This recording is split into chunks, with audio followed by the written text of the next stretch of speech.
Cascade Hoops Talk, Billy D. Toru Dean here, Langston basketball. You know, I'm going to ask you the same question I just asked Cortez first.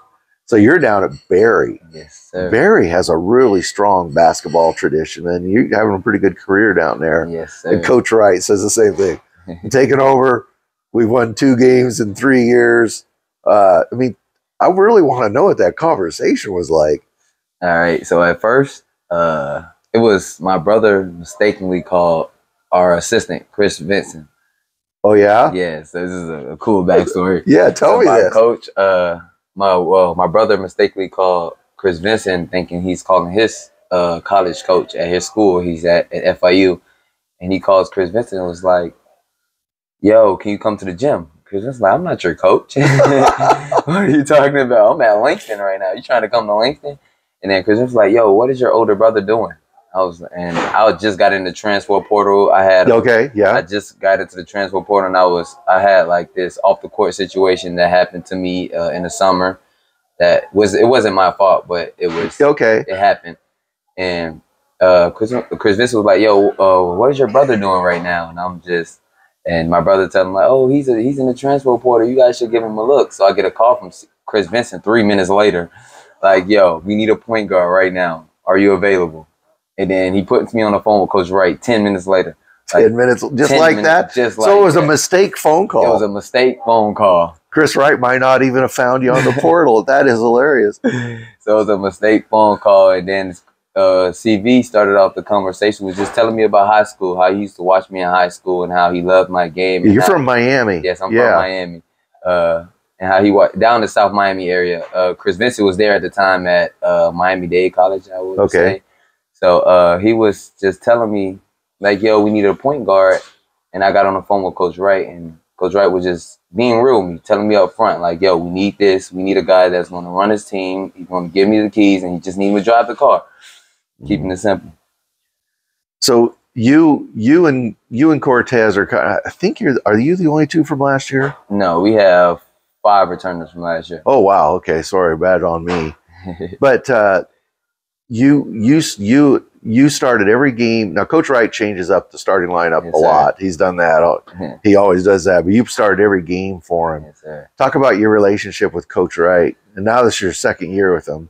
Me and Coach Wright built a very good relationship. At first, it was rocky because I was trying to figure him out as a coach. And as that coach and player, you know, obviously as a point guard, me and him has to be on the same page in order for this to work out.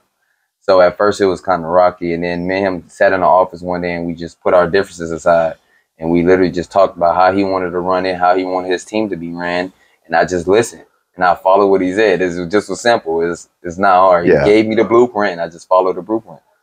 Does Coach Wright ever talk about defense? All the time, all the time. And I'm a defensive guy. Like that's what I thrive off of. I play defense first, and then I'll go run the team when I'm saying. You know,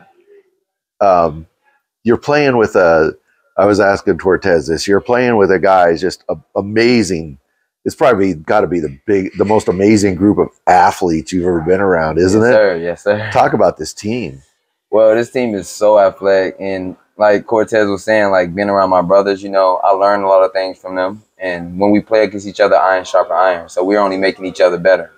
And these guys, man, we all share this brotherhood that I like 20 years from now, I think we'll have what is called a reunion, I would say. We are going to come back and talk about this particular moment in these 2 years with these young men that we built this bond, and it will be just like, it'll be memories that we'll bring up and we'll have laughs and conversations about because of the moments we both shared, you know, as a team. Yeah, it'll be pretty. It'll be pretty special. No, the last, just like I told Danita Drain Rogers a few minutes ago, the last couple chapters are yet to be written, though. How excited are you for the next couple days? I'm super excited. I'm just trying to live in the moment right now with me and my brothers, and just enjoy every moment with them because this is my last year, and I don't want to take any moment for granted or any how can I say this? I don't want to take anything for granted with my brothers. I just want to share with them and just enjoy it. Just soak in everything. Soak in everything. Yeah, soak in everything. Enjoy every second. Yes. Never, even if it's a dull moment, I just want to just enjoy it just because I'm with my brothers and I just want to enjoy it. I think one of the coolest things about Langston is you guys play on Marcus Haynes Court. Think about that. Marcus Haynes Court. When I first You're playing the Marcus Haynes. Talk about that. When I first found out, it was like a couple of weeks ago. I was like, we were really playing on Marcus Haynes from Harlem Globetrotters. Yes. I really didn't know that at first. Probably the most famous ball handler in the history of basketball. And I went and looked up his highlights, and I was like, this is pretty cool. He's for real. Yeah, he's for real.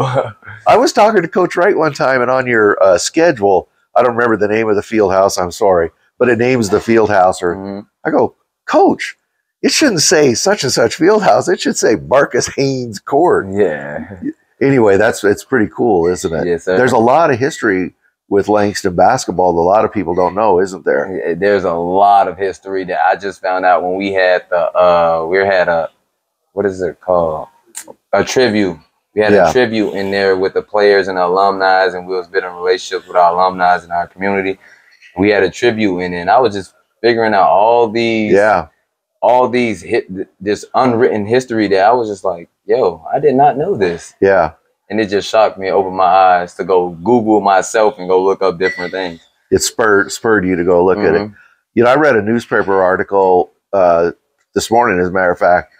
It was partway through this season, and you were quoted in there. You said, if we can just all match Coach's passion, we're going to be just fine. We're going to be just fine. Talk about Coach and how passionate he is. Coach is extremely passionate. Like, I don't think some of our players get it. Like, he gives it his all every day. He's very consistent. You know what I'm saying? And Coach, when you being just as consistent as Coach, and even when things aren't going your way and you're still just fighting and battling through adversity and you finally come over the top, it's just a greater feeling. And Coach, he makes us feel that feeling. You know what I'm saying? Yeah. Yeah. You guys kind of fight together and then celebrate together. After. Yeah.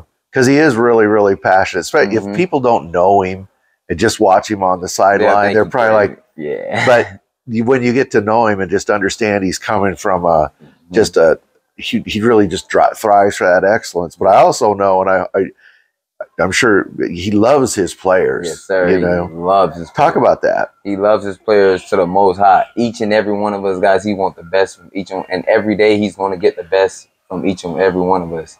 He's going to make sure he gets his best. If that's cursing us out or that's us having to talk.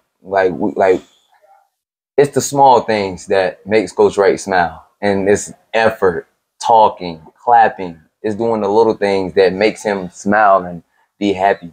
Yeah. Last question. Talk about what has got to take for the Lions the next couple of days to be successful. Just playing our style of basketball. Just all sticking together, being together, defending the basketball, rebounding the basketball at a high level, and just being Langston. And we only could beat ourselves. I know I said last question, but I got to talk. The LSU Shreveport, that was a really tense, physical game. Sure. What I really enjoyed is after that game, I watched you guys in the handshake line, and I think every single player embraced every other single player. Talk about what that means. Basketball is tough. It's hard. It's physical. It gets emotional.